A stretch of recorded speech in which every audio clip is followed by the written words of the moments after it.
There are a lot of great gaming developers out there. Everybody has their favorite, but what are some of the developers who you know are super talented and you know they can do amazing work, but they keep missing the mark?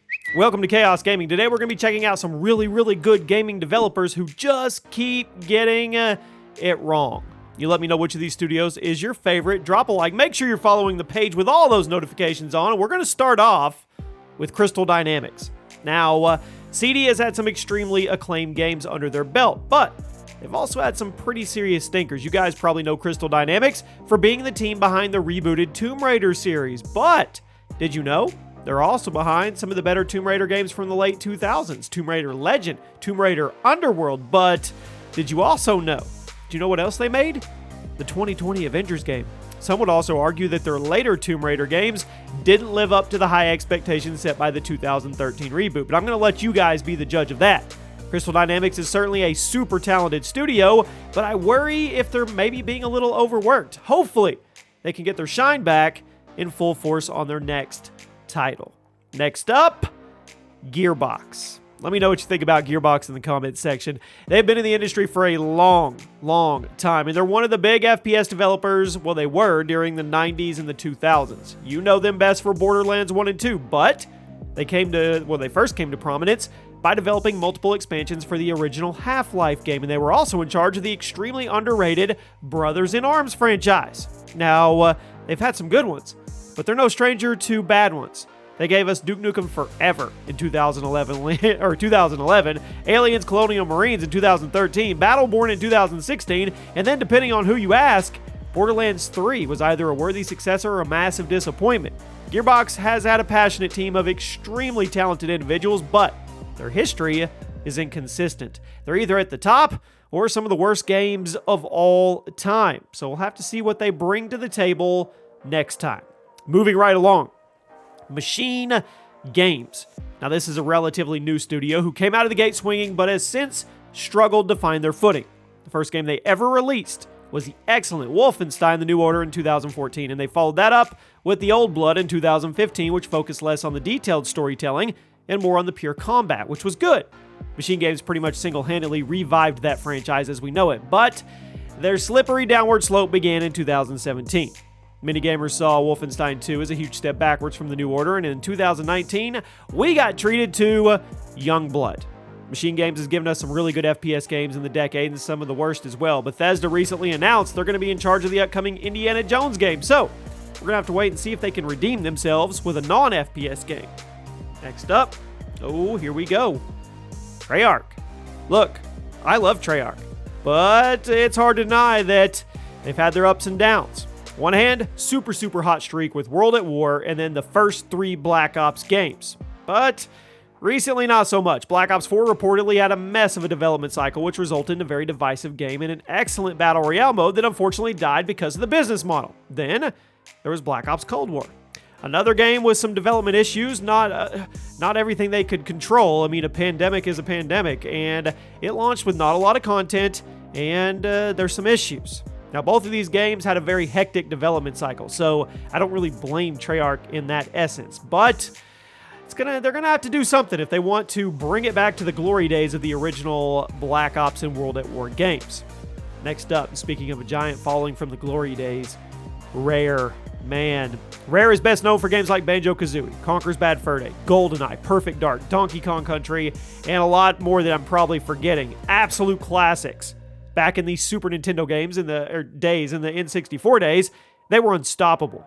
But then they were bought by Microsoft in 2002, and that's where it got a little weird. They had some solid titles. They had Viva Pinata and Perfect Dark Zero, but they also had Connect Sports Rivals, and Banjo-Kazooie Nuts and Bolts. They did develop Sea of Thieves, which had a horrible start, but now it's in a super good place. So when Rare is dialed in, they're untouchable.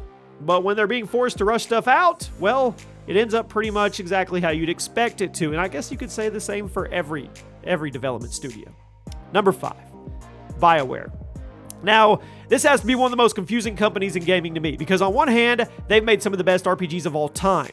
But on the other hand, they've also made some of the worst. BioWare started off super strong, games like Baldur's Gate and Knights of the Old Republic. Then in 2007, they started the Mass Effect trilogy. They were also behind Dragon Age, which was somewhat inconsistent, but still really good entries. But what has BioWare been up to the last few years? Well, Mass Effect Andromeda and Anthem. Two of the most disappointing sci-fi games of the decade. Now, they're currently working on Dragon Age 4, but that was announced back in 2018, and we've seen barely anything from it. So I don't know if we should get our hopes up yet. I really, really want BioWare to get back on their feet. But when you have EA steering the ship, you just never know what's coming. And speaking of EA, let's segue into DICE. Another studio. DICE had some of the most detailed, breathtaking multiplayer shooters of all time. It's no secret, though. They've been severely overworked in the last few years due to management. Now, DICE is best known for the Battlefield franchise and even developed a severely underrated Mirror's Edge on the side. But since the Xbox One and PS4 came out, they've been super inconsistent. They started off with Battlefield 4, fantastic game, but it launched completely broken. Then they had 2015 Star Wars Battlefront reboot, which that was a big disappointment. Beautiful game, just no content. Then there was Battlefield 1 2016, which was a success, but it didn't have the longevity you normally get from a Battlefield game. Then we got the disastrous Battlefront 2 and the almost as disastrous Battlefront 5. Now, DICE has been on the bench for a while working on Battlefield 6, and the stakes have probably never been higher. If it ends up being not very good, I don't know if EA's going to keep it how it is or if they're going to dramatically restructure the studio. Next up is Crytek. This is a German studio best known for the days of making the CryEngine, which is some of the most visually stunning games in the world. Throughout the years, we've got good ones. Original Crisis, original Far Cry, most recently Hunt Showdown. However, Crytek was also behind some very underwhelming games like Crisis 2, Crisis 3, Rise Son of Rome, and Crisis Remastered. None of these were straight up bad. Well, Remastered was rough, but they're definitely not some of the same standard as the studio once was. They have an excellent technical record, and their games are always visually stunning. But in terms of game design, it's very hit or miss, and hopefully they can make a big splash with the new consoles. At number 2, Double Helix. Now all Double Helix games are unfortunately no longer in existence due to Amazon buying them out in 2014 and shutting them down. But from 2007 to 14, they were everywhere. On the positive side, they had the 2013 Killer Instinct reboot, the super underrated Strider, and Silent Hill Homecoming, which a lot of fan series hated it, but a lot of newcomers enjoyed it. However, Double Helix was also responsible for the infamous Battleship game, as well as Green Lantern Rise of the Manhunters. Now, it was only 7 years old when Amazon bought them and absorbed them, which is a shame, because I think if they had a little more time, a little more under their belt, they could have blown us away with something, but now that will never happen. And at number 1 today, good old Capcom. Now, Capcom has to be the single most inconsistent developer in the industry. They've changed the industry multiple times. Street Fighter II basically invented one-on-one fighters as we know them. Mega Man helped popularize action platformers. The Resident Evil franchise, which it is inconsistent, but it's had some of the best horror games of all time. Ace Attorney, super underrated game. Monster Hunter, growing at a rapid pace. Devil May Cry, hot streak. But, you know what else has come from Capcom? Bionic Commando, Dead Rising 4, Street Fighter X Tekken, Resident Evil 6, and all the crappy Mega Man games. They have so much potential as a studio, but sometimes they just, I don't know if they just forget what their roots are. Now, I'm excited for Resident Evil 8, or Village, but we're going to have to wait and see how it goes. And there you go. Those are some really good developers who just can't seem to get it right. You let me know where you agree or disagree in the comment section, and I'll see you soon.